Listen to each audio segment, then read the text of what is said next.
Vale. Pues bueno, muy buenas tardes, gracias por vuestra presencia y gracias a Ezequiel por ceder el espacio, ya que en el 12 topos donde lo estábamos haciendo, pues bueno, ha tenido problemas el propietario y finalmente pues no lo podemos hacer allí.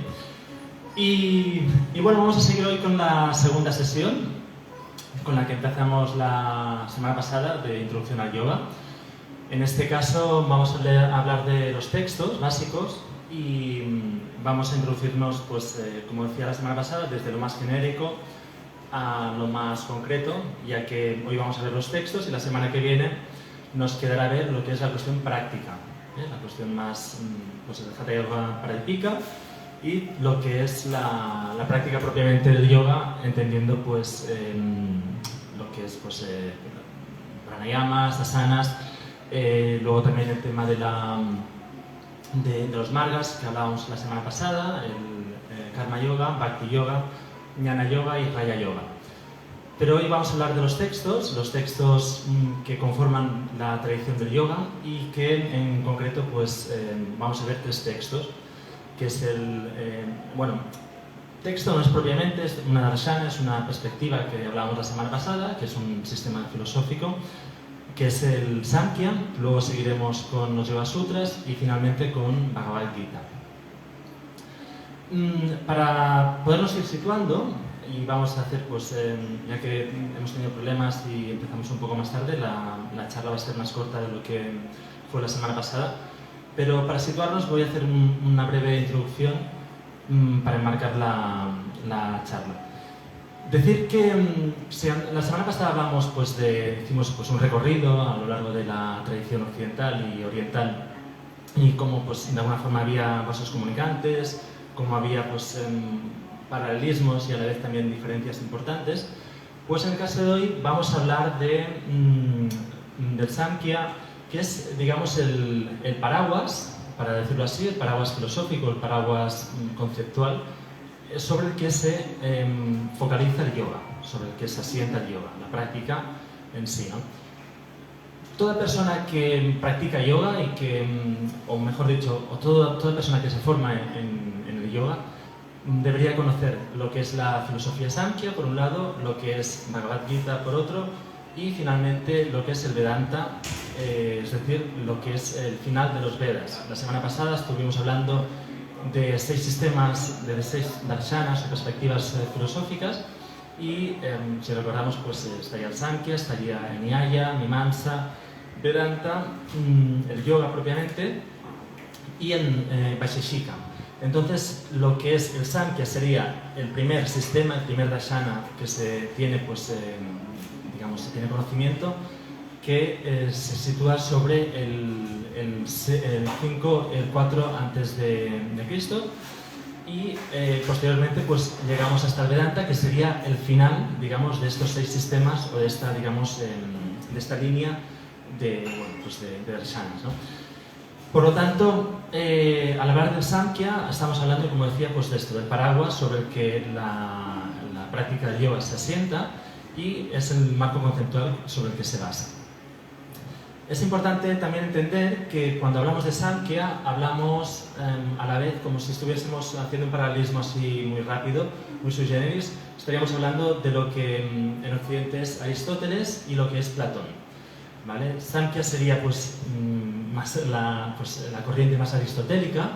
Recordemos, Aristóteles tiene, digamos, un concepto mucho más de inferencia, es decir, pues a partir, digamos, de la experiencia extrae un corpus filosófico, mientras que el Platón, y en este caso el Vedanta, pues sería mucho más idealista o mucho más esencialista, en un sentido en el que la idea sería pues, más orientarse hacia la esencia, hacia un monismo, entendido en un sentido más religioso, pues en un monismo más rígido, mientras que lo que es el Samkhya y lo que sería pues, Aristóteles sería más fenoménico.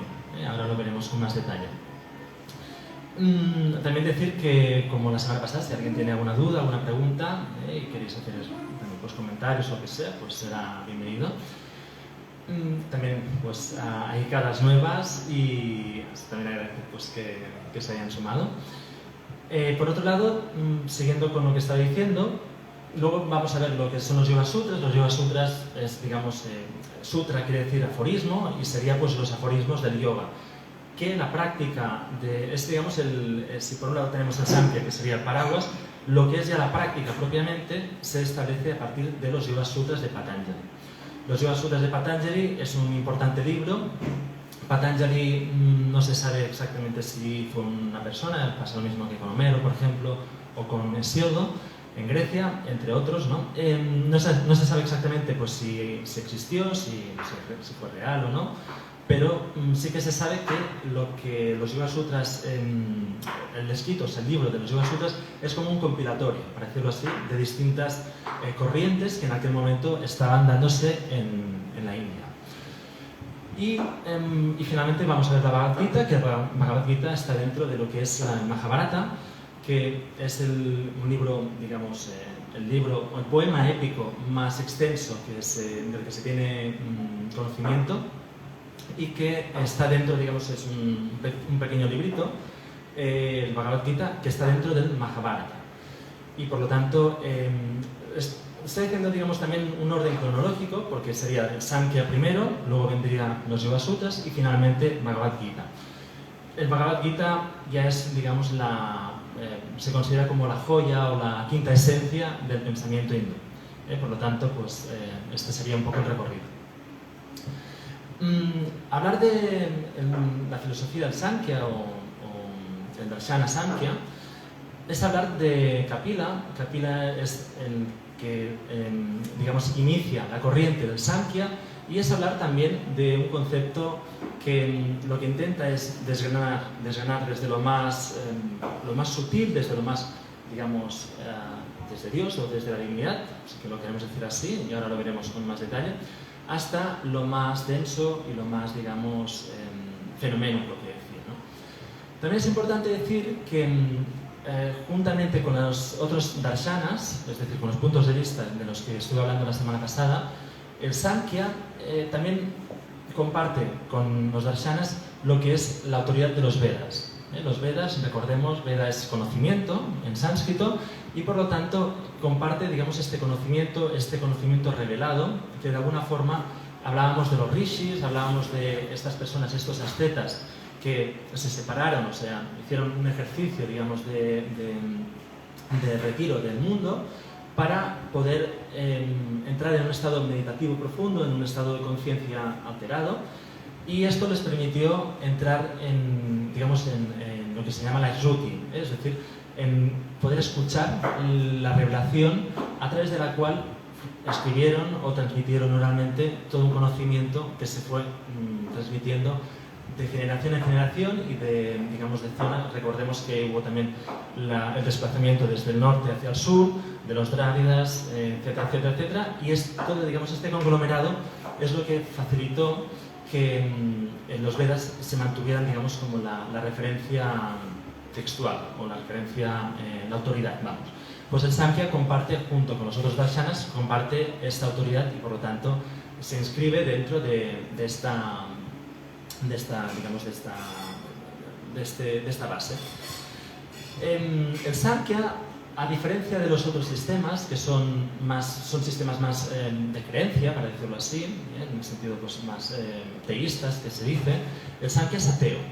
Es un sistema que lo primero que dice es que todo aquello que experimentes, o sea, todo aquello que finalmente acabas creyendo, acabes, digamos, integrando de una forma conceptual, pues primero experiméntalo, o sea, vívelo, siéntelo, ¿no? Y por lo tanto, aquí tenemos una diferencia importante porque ya hablamos, hablando propiamente del yoga, hablamos de que el yoga no es un sistema de creencias, sino que es un sistema práctico, como decíamos la semana pasada, es una ortopraxis, es decir, ya es un conocimiento que lo que pretende es entrar en un conocimiento vivencial y que sea pues, entrando en coherencia entre mente, corazón y cuerpo, que también pues, de aquí derivan los 4 margas de los que hablaba la semana pasada. Como decía, entonces el Samkhya es ateo, por un lado, es también realista, es decir, que lo que intenta es conectar a la persona con aquello que está sucediendo en su presente, está sucediendo de forma fenoménica, que se dice, y por lo tanto no es idealista como sería en el caso, haciendo este paralelismo, como en el caso de Platón o el caso del Vedanta. Y por otro lado también es un sistema, digamos, práctico en sí, y que lo que pretende, y esto posteriormente pues, el budismo lo recoge, lo que pretende es que toda persona que practique yoga, ¿no? Que practique, digamos, el camino, ¿no? del yoga, pues también puede tener la referencia del Samkhya, pero como una referencia de corte, pues esto, vivencial, y que no se quede solo como una teorización, ¿vale? No sé si me decís algo, si no, pues voy siguiendo, pero si tenéis dudas me preguntáis. Entonces,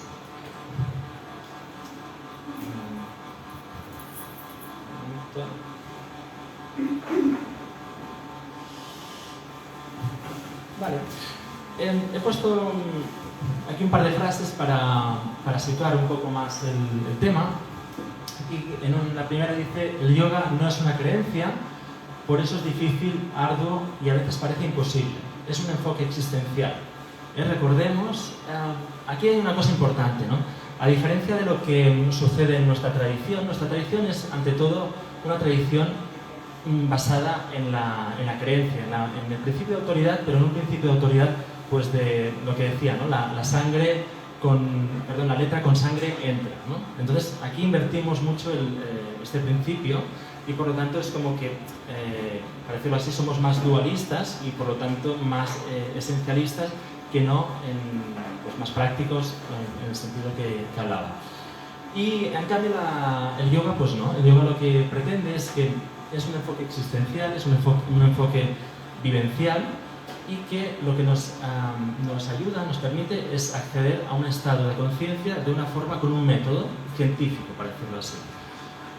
Como dicen, llegarás a la verdad, pero no a través de la creencia, sino a través de tu propia experiencia, a través de tu propia realización. Eso significa que tendrás que ser totalmente transformado. Tus puntos de vista, tu modo de vida, tu mente, tu psique.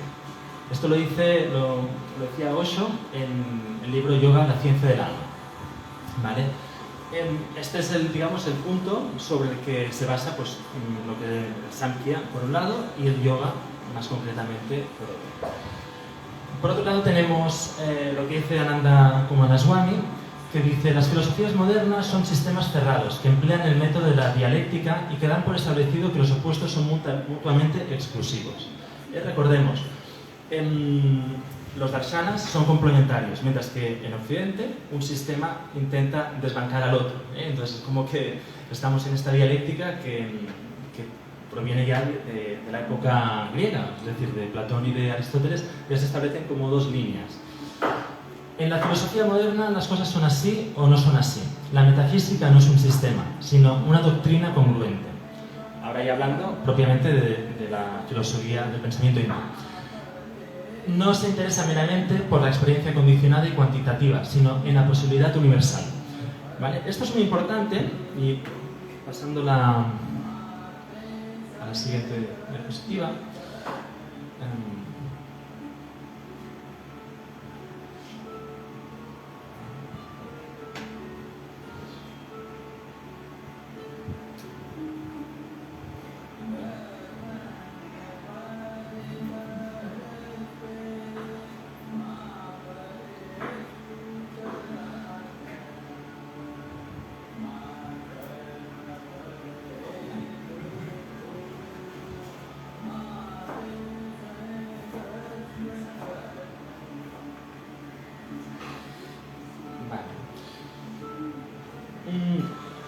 Porque entonces no estamos hablando de posibilidad universal, o sea, de posibilidad universal quiere decir que ahora lo veremos con más detalle con el Samkhya, con los textos que he preparado. En cuanto a la posibilidad universal, a lo que se está refiriendo Kumaraswamy es que, claro, si entendemos lo que estuvimos hablando la semana pasada, la diferencia entre Atman y Brahman, ¿vale? O sea, es decir, entre la conciencia cósmica y la conciencia individual, entendemos que siempre en la conciencia cósmica, o la conciencia divina, para decirlo así, la posibilidad es infinita, ¿vale? Mientras que en este plano, en el plano, digamos, terrenal, en el plano contingente, la posibilidad se concretiza y por lo tanto es como que tenemos miles de posibilidades, para decirlo así, siguiendo también la mecánica cuántica. Lo que nos dice es que las posibilidades son infinitas, pero siempre escogemos una, ¿no? Mientras que en la potencialidad de la conciencia, ¿vale? Las posibilidades son infinitas siempre, o sea, no, es como es una actualización constante y como el tiempo-espacio pues, no existe, como en el plano relativo aquí, pues por lo tanto estas posibilidades siempre están pues esto, en posibilidad, ¿no? Entonces, bueno, seguiré ahora con el texto.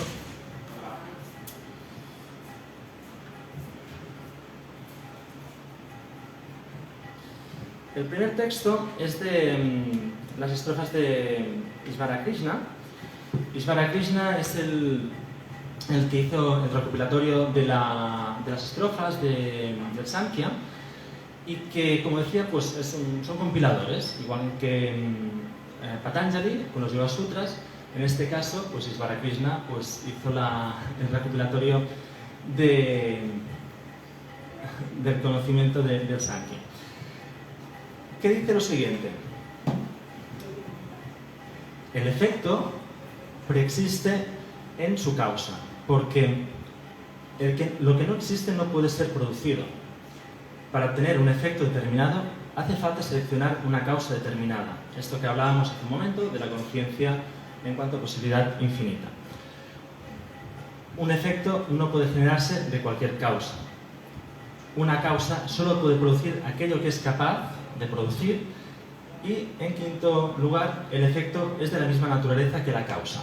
Es decir, por un lado tenemos que hay una diferencia entre el plano absoluto y el plano relativo, pero por otro lado tenemos que es como un espejo el uno del otro, ¿vale? Mientras que la conciencia divina, Brahman o Satchitananda, como decíamos, es pues, infinitamente en sus posibilidades. Hola.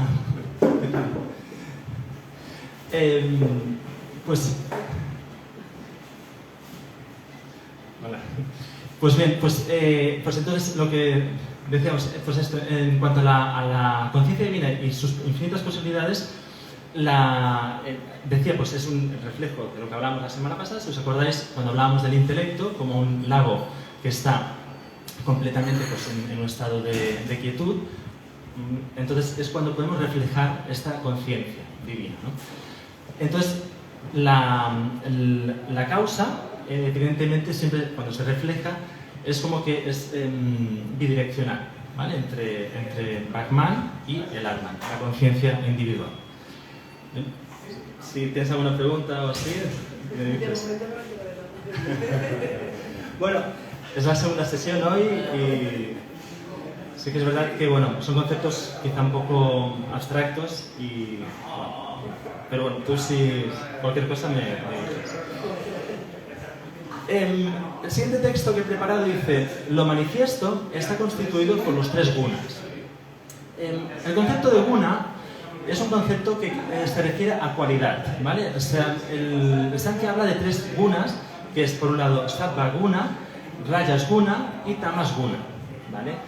Se dice que cuando al inicio, digamos, de la manifestación, en el inicio, digamos, en el que el espíritu, Purusha, pues lleva a cabo la manifestación en Prakriti, que es la naturaleza, o la materia, se dice que los tres gunas estaban en un estado de equilibrio total, de armonía total.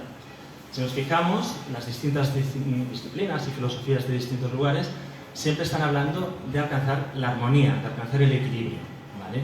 De alguna forma, estos tres gunas se dice que cuando entran en desequilibrio es cuando se produce la creación, se produce la materia. De forma que el estado, digamos, ideal o el estado que se pretende conseguir con la práctica de yoga es el estado de equilibrio, de armonización de estos tres gunas. Esto es importante para entender pues, que, bueno, para poder volver a este reflejo bidireccional entre la conciencia divina y la conciencia universal, pues es necesario, digamos, este equilibrio. Decía, lo manifiesto está constituido por los tres gunas, no posee discernimiento, es objetivo, común, inconsciente y prolífico. La principal pradhana, que se dice, también, así como el espíritu, es lo contrario, pero sin mirar a los otros aspectos. Entonces, en este aspecto, ¿sí? En este aspecto... Sí, en este aspecto... No es mandarín, es castellano. Seguiríamos luego con la naturaleza de los tres gunas es el placer, el dolor y la ofuscación, porque sattva sería el principio del placer, el principio de la armonización o de la pureza, mientras que rajas sería el principio de la actividad, lo cual nos lleva a ejecutar el karma que cada uno tiene, digamos, en el karma individual que cada uno tiene y que se relaciona con el dolor, ya que la acción siempre conlleva, digamos, un efecto pendular. En toda acción hay una acción-reacción.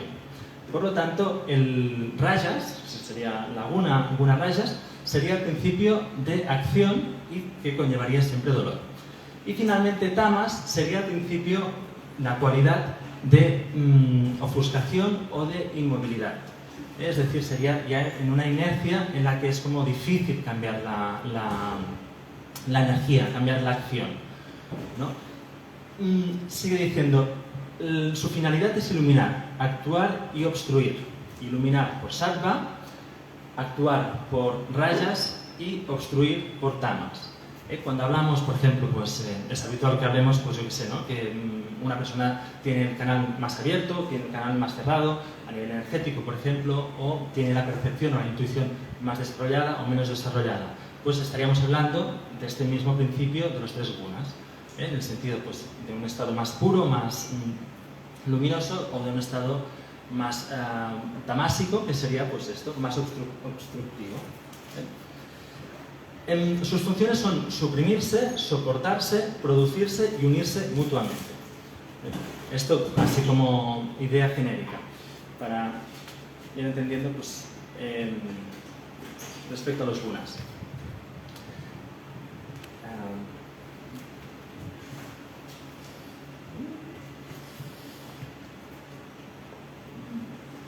Voy a ir saltando por cuestión de tiempo.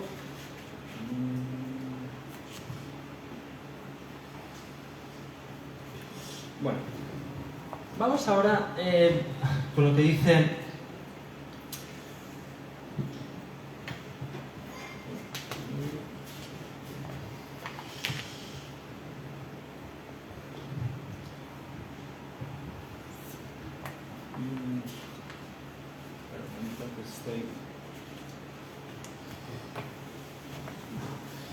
Bueno, seguiríamos entonces con, ya respecto al Samkhya, ya iremos acabando, que dice lo siguiente en el siguiente texto. Dice, allí, en los tres mundos, recordemos lo que, cuando hablamos también pues, a nivel de la Trimurti, que hablábamos la semana pasada, la Trimurti en un sentido pues, en el que hay el principio de creación, el principio de conservación y de transformación.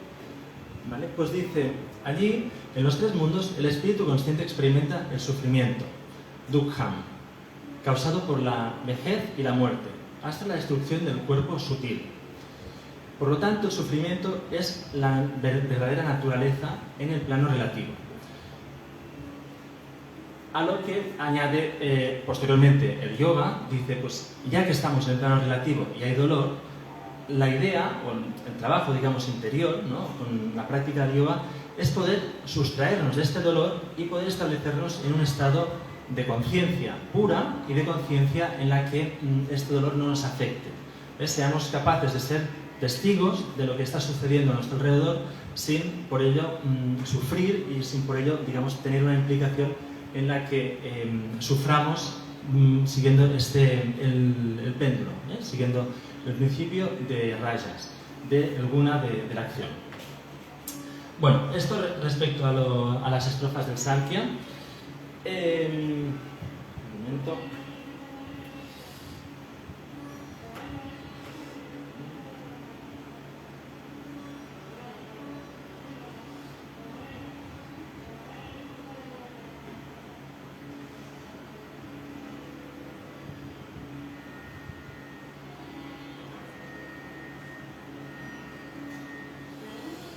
Vale.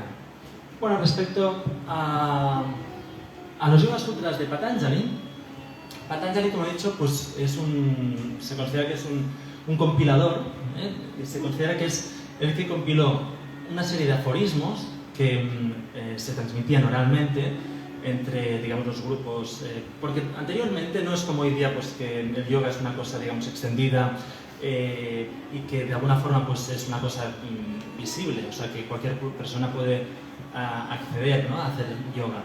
Anteriormente la práctica de yoga estaba reservada básicamente como era hola, buenas, hola.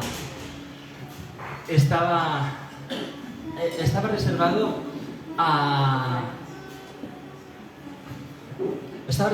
digamos, a una serie de iniciados, ¿vale? En este aspecto esto es importante porque era una práctica esotérica propiamente, o sea, metafísica, como decíamos la semana pasada. Sí. Ah, vale.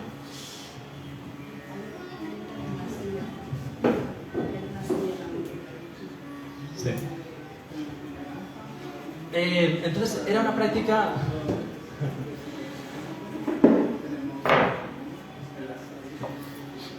Vale, era una práctica que se transmitía oralmente, se transmitía siguiendo el sistema de Gurukula, el sistema de maestro-discípulo, y que por lo tanto se transmitían una serie de conocimientos esotéricos, una serie de conocimientos transformadores, transformativos, ¿vale? Esto es importante porque si no parece como que los Yoga Sutras, cuando uno los lee, ¿no?, y sin practicar o así, bueno, pues es como muy teórico y parece pues incluso como muy abstracto, ¿no?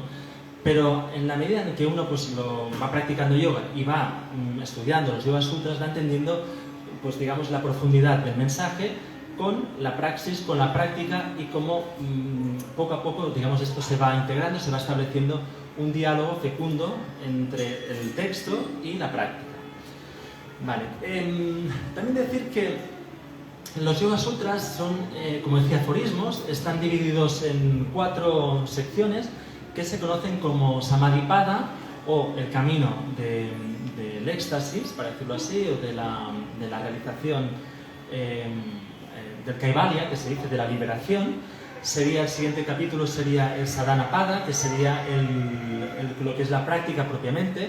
Nos habla de una serie de ejercicios, de una serie, digamos, de movimientos para activar la energía, para, bueno, siguiendo este principio transformativo.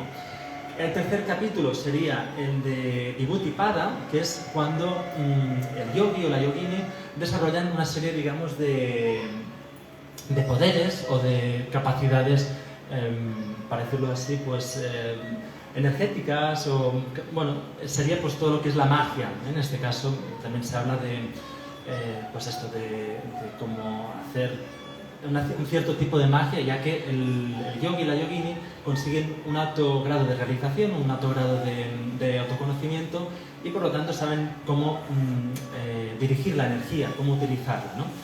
Y finalmente el cuarto capítulo es el Kaivalya-pada, que es propiamente la liberación. Nos habla de cuando la persona, siguiendo, pues digamos, el camino, el método de los Yoga Sutras, lo que nos propone Patanjali, lo que la persona acaba, digamos, alcanzando, el estado que se dice de Kaivalya, de liberación, que se sustrae de los 3 principios de las gunas, de lo que es las cualidades de la materia, ¿vale?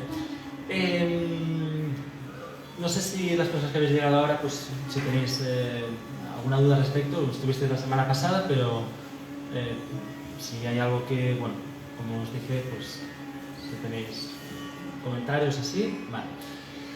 Bueno, de los Yoga Sutras me gustaría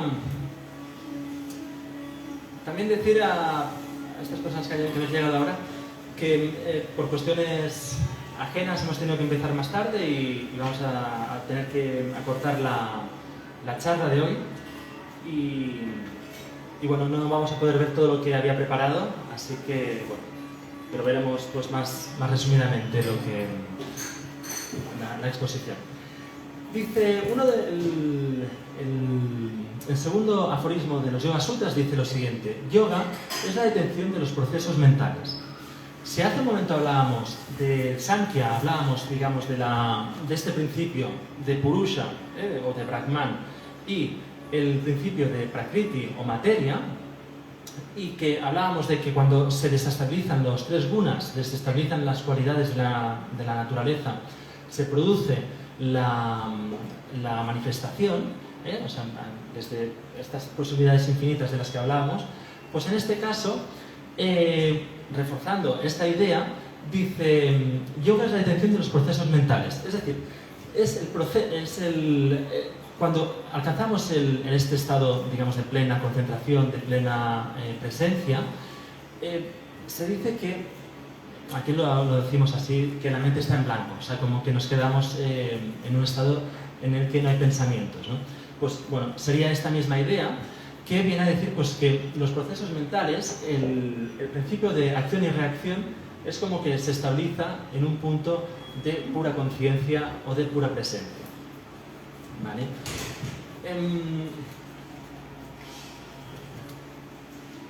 Sigo con el tercer aforismo que dice: entonces el testigo se establece en su propia naturaleza.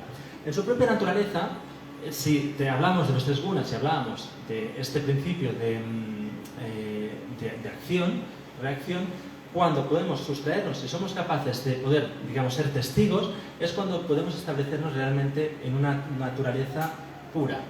En una naturaleza pura que en este caso en los Yoga Sutras todavía no habla de lo que más tarde será de lo que sí que habla la Bhagavad Gita. Que en este estado donde, digamos, nos recogemos o a donde vamos a morar, para decirlo así, donde mora el testigo, es en el corazón, es en el Hridayam, es decir, es en el principio del amor. Fijémonos cómo en las distintas tradiciones siempre se tiene este punto en Anahata Chakra. Hablábamos la semana pasada del símbolo de la estrella de David. Si nos fijamos, la estrella de David, pues de 6 puntas, 3, o sea, un triángulo hacia abajo y otro hacia arriba, y en el centro está el punto, el bindu. Pues este bindu sería la localización a nivel tanto psicofísica como también teórica, está en Anahata Chakra. Se considera pues esto, que sería el corazón, sería donde mora el testigo. Vamos a seguir.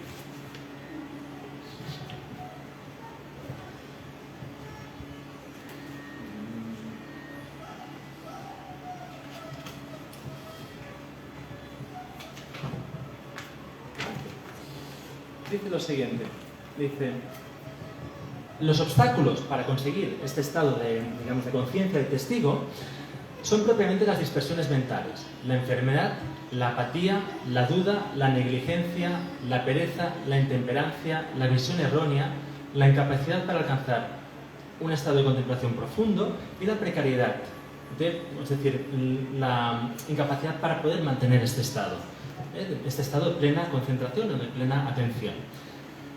Si nos fijamos, todos son aspectos, esto que acabo de leer, son aspectos que a toda persona, pues de alguna forma, le resuenan, ¿no? O sea, ¿quién no ha padecido en algún momento pues enfermedad, apatía, duda, negligencia?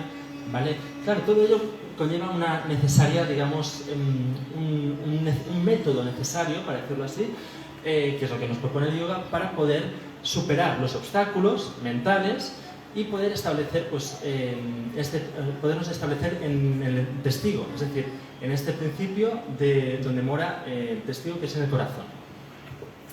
Bueno, estamos todavía en el Samadhi Pada, que es el primer capítulo.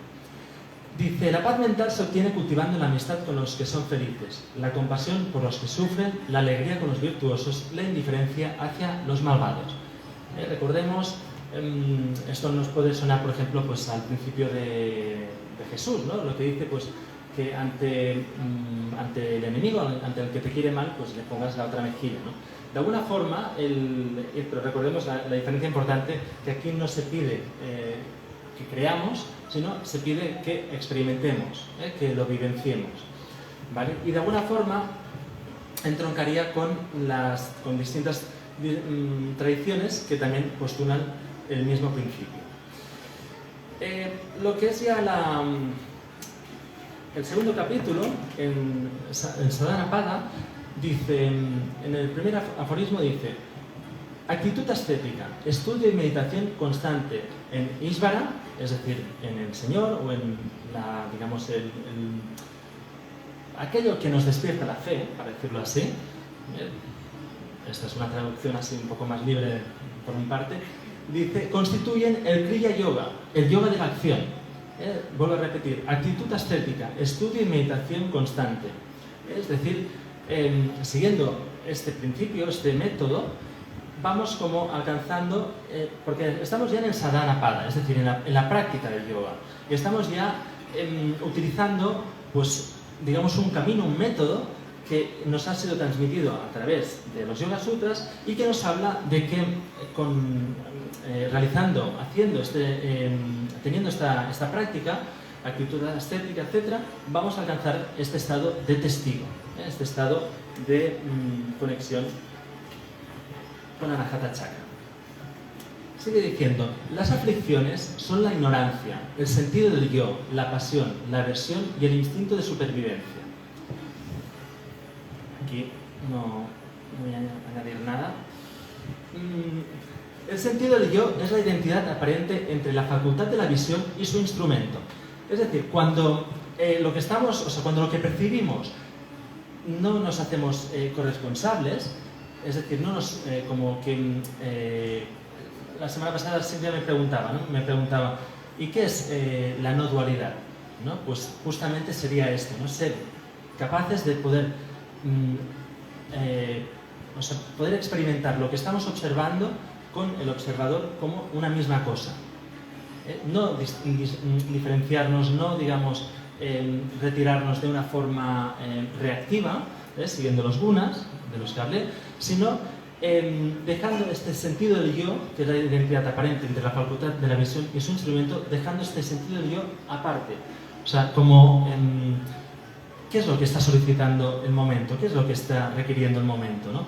Y a partir de aquí, pues, ser capaz de trascender mi yo, ir más allá de mi yo.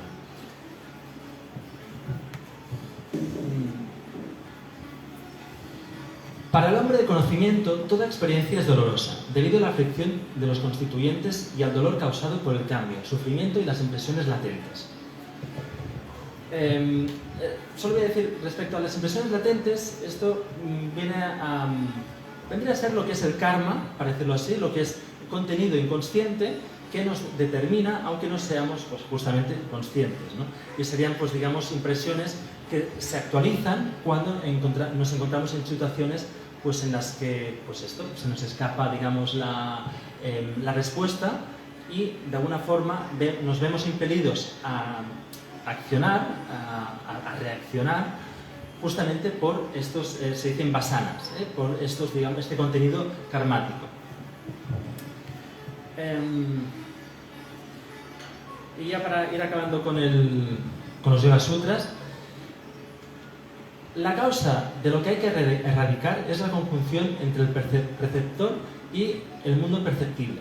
Es decir, lo que hay que erradicar es justamente esta dualidad de la que he estado hablando.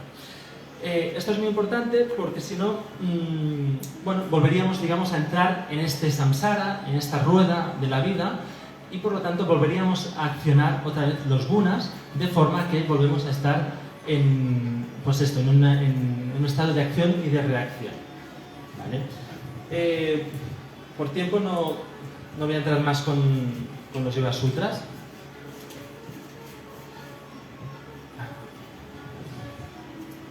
Bueno, voy a leer lo que dice aquí Osho en las citas. El yoga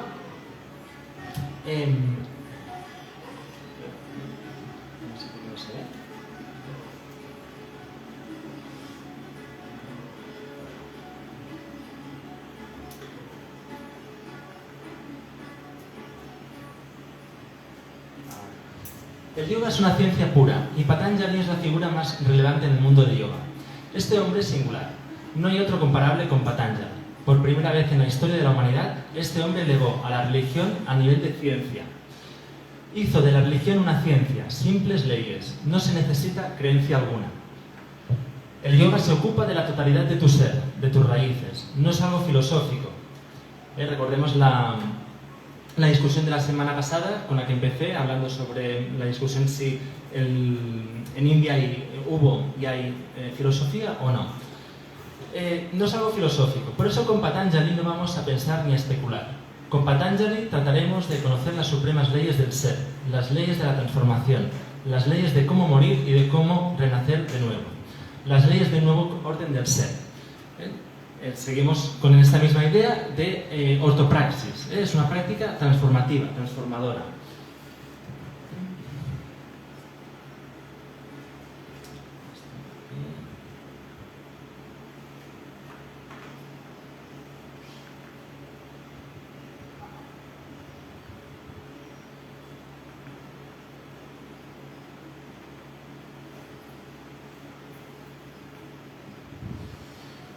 Vale, y dentro de los Yoga Sutras os hablé de la Ashtanga Yoga. Hoy no lo vamos a ver con detalle, pero sí que lo quiero mencionar para que nos suene para la semana que viene. Ashtanga Yoga quiere decir, hace referencia a los 8 pasos del yoga, a los 8 pasos, digamos 8 estadios, para poder alcanzar un estado de plenitud, un estado de samadhi, de superconciencia.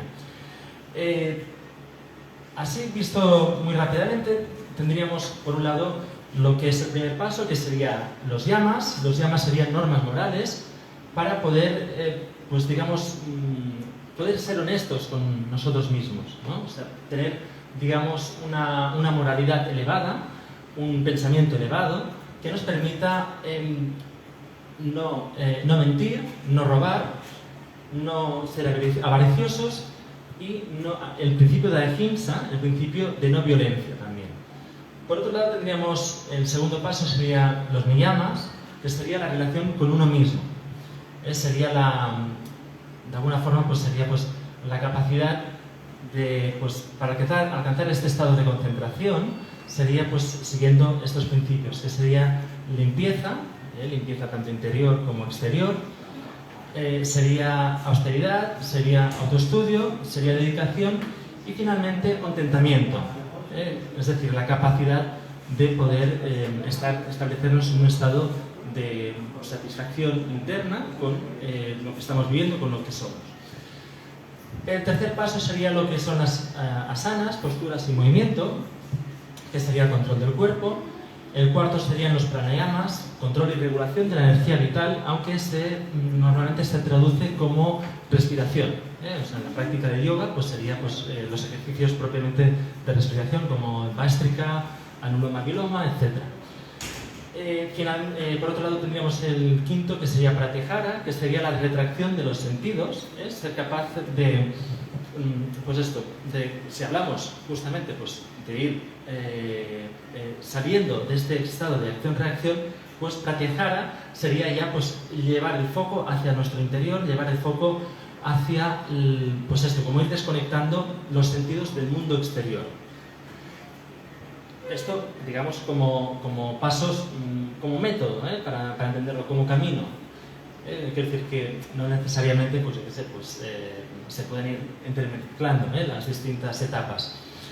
El sexto paso sería dharana, sería la concentración, sería la capacidad de silenciar la mente y focalizarla, focalizar la mente, ya que los sentidos no tienen fuerza, no nos están obligando a entrar en un estado de acción y reacción, por lo tanto puedo concentrar ya la mente en un objeto, en un objetivo. Seguiríamos con dhyana, que sería el estado de meditación, un estado ya trascendente de la mente. No sería pues el estado habitual, no sería tampoco el estado de concentración, sino que ya sería el estado, digamos, más elevado en el que podemos acceder a un estado de pura contemplación, para decirlo así. Y finalmente el octavo paso sería el de samadhi, sería el de superconciencia, la capacidad de establecernos en un estado de, pues esto, de testigo. Sería siguiendo pues, lo que hablábamos hace un momento. Vale. Y bueno, por hoy vamos a tener que irlo dejando porque ahora van a seguir con otra actividad. Pero bueno, si la semana que viene esperamos no tener problemas como hemos tenido hoy y poder hacer, digamos, toda la charla con... Tienes todavía, si quieres, 5 minutos, 5 o 7 minutos. Sí, no, pero ahora quería a ver si entramos un poco en debate o en alguna pregunta, lo que sea, ya que, bueno, quería entrar con Bhagavad Gita, pero hoy tampoco... Y bueno, esto, no sé si queréis decir algo. Quizás ha sido un poco rápido, yo también estaba... El espacio es nuevo y... Sale el siguiente ciclo, el siguiente evento, ¿no?, de charla que para la semana que viene. A partir de allí, cerrando un poco los conocimientos que estás compartiendo, un asistente ya podría tener más conciencia, si quieres, ¿no?, al empezar a ejecutar físicamente, ¿no?, y darle más sentido a la aplicación, ¿no?, si quieres un poco. Sí, claro, sí, porque la semana que viene la idea es ya trabajar con el Hatha Yoga Pradipika, y el Hatha Yoga Pradipika ya son ejercicios o, digamos, es práctica ya muy concreta, ¿no? Nos habla, pues no sé, de los bandhas, hay toda una serie, digamos, de ejecuciones muy importantes que todo esto no tendría sentido si no es que lo llevamos luego a la práctica, pues en el mat, ¿no? O sea, en la esterilla, y ahí es cuando realmente, pues, por eso decía, vamos entrando en un diálogo tanto con los Yoga Sutras, con el Samkhya, y a la vez pues con la práctica. Vale, y en la práctica, cuando se aplica la práctica a nivel físico, solo físico, dentro de esto, digamos, o sea, como decimos, a partir del siguiente día ya sería como una bienvenidos, ¿no?, a poder aplicarlo ya, se podría hacer contigo, obviamente. Sí, vamos a hacer también un poco de práctica. Un siguiente... Sí, también, sí. Esta sería otra idea, sí, y tanto. Sí. Entonces, como testigo también dices que sería una manera de salir de ti también, en cierto modo, para poder presenciar lo que estás haciendo, o desde un punto interno también. O sea, totalmente, sí, exacto, totalmente. Sí, al final ya sea trascendiendo el yo, o sea, lo podemos decir de distintas formas, ¿no? Trascendiendo el yo o entrando, pues esto, en el corazón, en la cueva que se dice, y desde ahí pues ser testigo, ser observador, ¿no?, de este yo fenoménico, de este yo pues que está dentro de los gunas, de esta acción-reacción, y que por lo tanto pues nos permite pues observar sin tener que estar actuando de forma reactiva, de forma pues fenoménica, no en el sentido que aludía al principio, sino en el sentido de que el fenómeno no nos atrapa y por lo tanto podemos entrar dentro digamos, de lo que está sucediendo, de la onda, ¿no?, que digamos hoy día, pues como surfeando la onda. Pero desde una perspectiva también... Claro. A distancia, ¿no? ¿Cómo has dicho? La Quizás distancia. con una distancia, no poder observar sin juzgar tampoco, Claro. sino que de una manera más neutra lo que estamos viviendo, ¿no? Exacto, sí.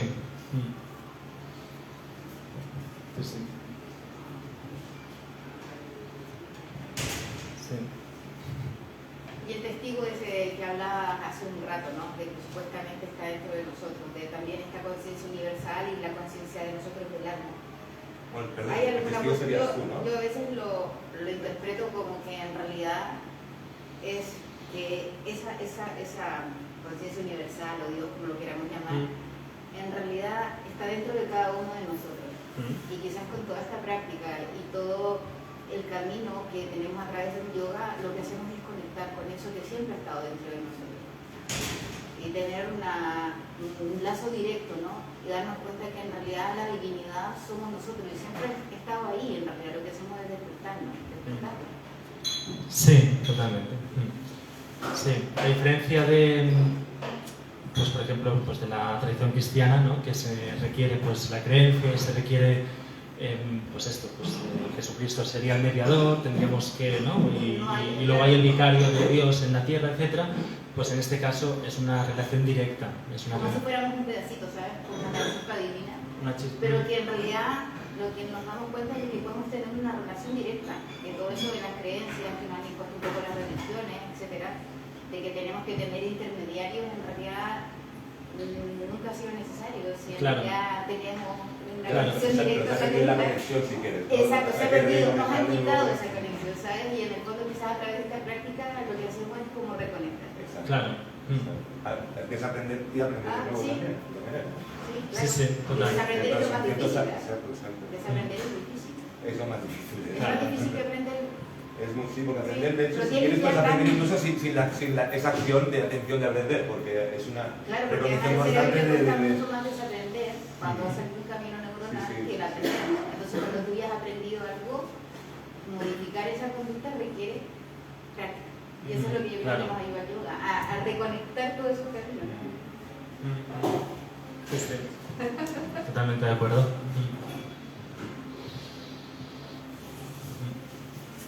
¿Sí? ¿Quieres decir algo más?